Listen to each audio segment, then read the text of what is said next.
Hello everyone, welcome back again. Then this is the fifth part of this chapter. तो relation chapter का ये fifth part है। Already part 1 2 3 4 हमने upload कर रखा है, जहाँ पे हमने क्वेश्चन नंबर 1 से 28 तक आई थिंक हमने सॉल्व किया है। ठीक है, तो 1 से लेकर 28 तक क्वेश्चन में कोई भी डाउट हो तो आप पहले के पार्ट्स को देखना इस चैप्टर का। ठीक है, part 1, part 2, part 3 and part 4। ठीक है, अलग अलग पार्ट में हमने अलग अलग क्वेश्चन सॉल्व किया है। तो अगेन आज हम लोग फिफ्थ पार्ट करने वाले हैं, जहाँ पे हम लोग एमसीक्यू सॉल्यूशन प्रोवाइड करेंगे रिलेशन चैप्टर का from the book R D Sharma. ठीक है, अगर आपके पास नई एडिशन है तो आर डी शर्मा की बुक एमसीक्यूज की अलग होगी। अगर आपके पास पुरानी एडिशन है तो आपके पास एमसीक्यूज एक्सरसाइज होगा हर एक चैप्टर के लास्ट में, तो आपको वो सारे क्वेश्चन यहाँ पे दिखेंगे। ठीक है, तो ये नई एडिशन से मैं क्वेश्चन सॉल्व करा रहा हूँ, तो पुरानी एडिशन में थोड़े बहुत क्वेश्चन कम हो सकते हैं और ऊपर नीचे हो सकते हैं। ओके, तो चलो बिना टाइम वेस्ट के स्टार्ट करते हैं। फिफ्थ पार्ट क्वेश्चन नंबर 29 से हम लोग स्टार्ट करेंगे। ओके, चलो। तो फर्स्ट क्वेश्चन 29 आपके पास बोला गया है कि अगेन एक ए सेट गिवन है आपको। ठीक है, सेट ए गिवन है। तो ए जो है आपके पास वो है एक्स वाई जेड। ठीक है, द रिलेशन ऑन ए, आपने आर पे एक रिलेशन डिफाइन किया ए टू ए। तो बोला गया है which is not the equivalence relation. कौन सा इक्विवेलेंस रिलेशन नहीं होगा? आपको चार ऑप्शन गिवन है यहाँ पे ए बी सी डी। देखो, ए में एक्स कॉमा एक्स यानी कि ए कॉमा ए टाइप, वाई कॉमा वाई भी है, जेड कॉमा जेड भी है, तो ये तो इक्विवेलेंस होगा। ठीक है, प्रीवियस पार्ट देखना, वहां पे भी हमने एक क्वेश्चन ऐसा किया है। तो अगर ए कॉमा ए टाइप लाई कर रहा है, वो रिफ्लेक्सिव भी होगा, सिमेट्रिक भी होगा, ट्रांजिटिव भी होगा, तो ए तो आपका है। ठीक है, ऐसे ही आप सब चेक करोगे। देखो यहाँ ऑप्शन डी आपको एक दिख रहा होगा डायरेक्टली, मैं सारे ऑप्शन चेक नहीं कर रहा हूँ, आप चेक कर लेना। ऑप्शन डी में आपका एक्स कॉमा एक्स है, वाई कॉमा वाई है। ठीक है, जेड कॉमा जेड नहीं है आर में यहाँ पे। ठीक है, यानी कि ए कॉमा ए टाइप के सारे एलिमेंट्स, सारे ऑर्डर्ड पेयर आर में लाइन नहीं कर रहे हैं, तो ये रिफ्लेक्सिव नहीं होगा। अगर रिफ्लेक्सिव नहीं होगा तो इक्विवेलेंस भी नहीं होगा। इक्विवेलेंस के लिए रिफ्लेक्सिव, सिमेट्रिक, ट्रांजिटिव तीनों होने चाहिए। तो अगर रिफ्लेक्सिव नहीं है तो ये इक्विवेलेंस भी नहीं होगा। ऑप्शन डी आपका करेक्ट हो जाएगा। ठीक है, मैंने फर्स्ट ऑप्शन चेक किया है, देन डी पे आप जब देखोगे जब, तो यहाँ पे ए कॉमा ए के सारे एलिमेंट्स नहीं है। बाकी आप बी और सी भी चेक कर सकते हो, वो आपका इक्विवेलेंस रिलेशन होगा। ठीक है, 30 में क्या बोला गया है आपके पास? T is a set of triangle. T जो है आपका सेट ऑफ ट्राइंगल है, सॉरी, टी ये जो है सेट ऑफ ट्राइंगल है। ठीक है, आपने एक रिलेशन डिफाइन किया ऑन टी, टी से टी, डिफाइंड एज ए का रिलेशन बी के साथ, such that A is congruent to B. A जो है वो कॉन्ग्रुएंट टू बी है। तो आपको बताना है ये रिफ्लेक्सिव, सिमेट्रिक, ट्रांजिटिव किस टाइप का है। ठीक है, तो यहां पे ए कॉमा ए तो आर में लाई करेगा, मतलब कोई भी ट्राइंगल खुद के साथ कॉन्ग्रुएंट कहलाता है। ठीक है, कोई भी ट्राइंगल यानी कि T1 is congruent to T1, ये आप बोल सकते हो। कोई भी ट्राइंगल खुद के साथ कॉन्ग्रुएंट कहलाता है। ठीक है, अब आते हैं सिमेट्रिक में। अगर T1 कॉन्ग्रुएंट है T2 के साथ तो इसका उल्टा भी ट्रू होगा, तो T2 भी कॉन्ग्रुएंट टू T1 बोल सकते हो आप। तो यहां पर क्या हो रहा है, यहां पे अगर A कॉमा बी आर में लाई कर रहा है तो B कॉमा ए भी आर में लाई करेगा, तो सिमेट्रिक भी है। तो सिमेट्रिक के लिए हम यही तो चेक करते हैं, उल्टा भी ट्रू होना चाहिए। ट्रांजिटिव के लिए अगर T1 कॉन्ग्रुएंट टू T2 है and T2 congruent to T3 है, तो T1 कॉन्ग्रुएंट टू T3 भी होना चाहिए, ये तो होगा ही होगा। ठीक है, अगर कोई एक ट्राइंगल T1 T2 के साथ कॉन्ग्रुएंट है और T2 T3 के साथ कॉन्ग्रुएंट है, तो T1 और T3 भी कॉन्ग्रुएंट हो जाएंगे। तो यहां से आप क्या बोल रहे हो, अगर A कॉमा बी आर में लाई कर रहा है and B comma C R में लाई कर रहा है, देन आपका A कॉमा सी भी यहां पे आर में लाई करेगा। तो ये कब होगा, ये ट्रांजिटिव की कंडीशन है, तो ये ट्रांजिटिव भी होगा। तो कहने का मतलब रिफ्लेक्सिव भी है, सिमेट्रिक भी है, ट्रांजिटिव भी है, तो ये आपका इक्विवेलेंस रिलेशन हो जाएगा। ओके, चलते हैं नेक्स्ट क्वेश्चन नंबर 31 पे। 31 पे आपको बोला गया है एक नॉन एम्प्टी सेट है consisting of children in a family. कोई एक सेट है, ठीक है, consisting of children in a family, ठीक है, चिल्ड्रन का सेट है किसी फैमिली के। आर आपने डिफाइन किया है, आर आपने एक रिलेशन डिफाइन किया इस सेट पे। रिलेशन क्या है? A is related to B such that A जो है, ठीक है, वो बी का भाई है यानी कि ब्रदर है, ऐसा कुछ रिलेशन है।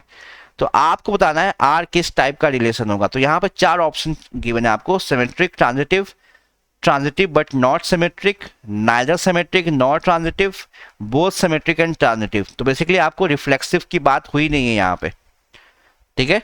तो यहाँ पे आपको सिमेट्रिक और ट्रांजिटिव चेक करना है। तो अब देखो, अगर ए रिफ्लेक्स सिमेट्रिक के लिए क्या होता है, अगर ए कॉमा बी आर में लाई करता है तो बी कॉमा ए भी आर में लाई करना चाहिए, ठीक है। तो ए कॉमा बी आर में लाई कर रहा है मान लिया, तो यानी कि ए जो है वो बी का भाई है, ब्रदर है। तो क्या उल्टा बोलना भी सही रहेगा, B is a brother of A, B भी ए का ब्रदर है? जरूरी नहीं है। क्यों? हो सकता है अगर ऐसे मान लो आप, ए को आप मान लो मेल और बी बाय चांस मान लो फीमेल, तो ए बी की जब बात करोगे तो ए बी का भाई होगा, बट बी को ए का भाई नहीं बोल सकते ना, बी तो ए की बहन हो जाएगी फिर। तो हर केस के लिए ट्रू नहीं है। अगर आप किसी के भाई हो तो हो सकता है सामने वाले आपकी बहन हो, ये पॉसिबल है ना। तो हमेशा तो उल्टा ट्रू नहीं होगा। तो यहाँ पे सिमेट्रिक नहीं होगा, यानी कि यहाँ पे ए कॉमा बी बिलोंग करेगा तो बी कॉमा ए भी आर में बिलोंग करेगा, जरूरी नहीं है। ए बी का भाई है तो हो सकता है बी ए की बहन हो, ठीक है। तो सिमेट्रिक तो नहीं है। अब चेक करते हैं ट्रांजिटिव के लिए।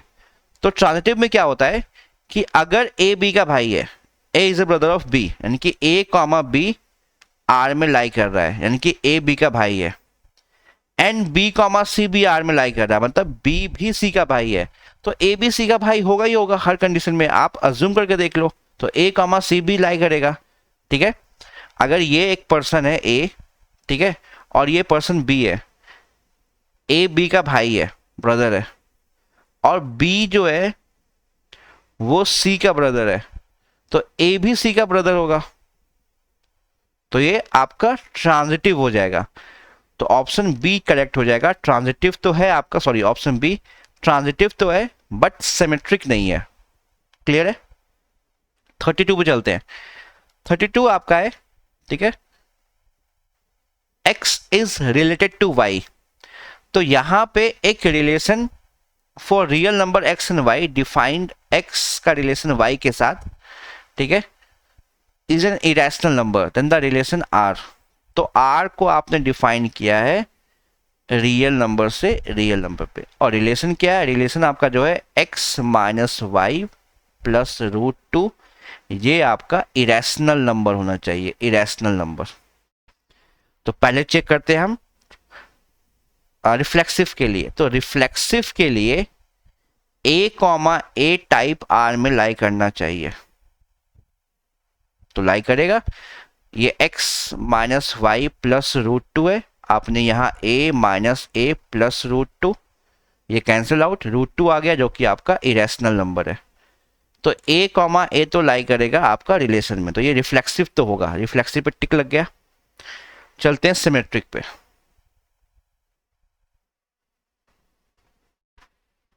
सिमेट्रिक में है if a comma B belongs to r, then b comma A भी r में लाई करना चाहिए, ये चेक करना है, ठीक है। तो अब देखो मैं आपको एक एग्जांपल देता हूं। जैसे मान लो आपने लिया √2 कॉमा 2, ठीक है, एक ऑर्डर पेयर लिया, तो आपने यहां पर रखा x माइनस वाई प्लस √2, तो आपने रखा √2 माइनस 2 प्लस √2, तो ये आ गया 2√2 माइनस 2, जो कि आपका इरेशनल नंबर होगा, ठीक है। तो a कॉमा बी आर में लाई कर रहा है, इसका वाइस वर्सा चेक करते हैं, उल्टा b कॉमा ए, ठीक है। तो b कॉमा ए के लिए आपका 2 कॉमा √2 भी r में लाई करना चाहिए। तो रखते हैं अब तो अब x की प्लेस पे 2 आएगा, माइनस y के प्लेस पे √2 और प्लस √2, ये √2 कैंसिल आउट हो गया, तो ये क्या आ गया 2। 2 आपका रैशनल नंबर है और आपको चाहिए था इरेशनल नंबर, ठीक है, इरेशनल नंबर। तो यहां पे क्या हुआ, √2, √2, तो आर में लाई कर रहा है, लेकिन इसका उल्टा 2, √2 आर में लाई नहीं कर रहा, मतलब सिमेट्रिक तो नहीं होगा ये। अब आते हैं हम रिफ्लेक्सिव पे। तो रिफ्लेक्सिव के लिए अगेन कंडीशन वही है, मैं बार बार बोल रहा हूं, a, b चेक करना है। इफ a, b आर में लाई कर रहा है एंड b, c भी आर में लाई कर रहा है, देन आपको चेक करना है a, c भी आर में लाई करना चाहिए। देखते हैं। तो मान लो अगेन आपने उठाया एक √2, ऑर्डर पेयर, ये आर में लाई करेगा, वो आपने देखा अभी √2, ठीक है। और एक आपने उठाया एंड 2 पे एंड हुआ 2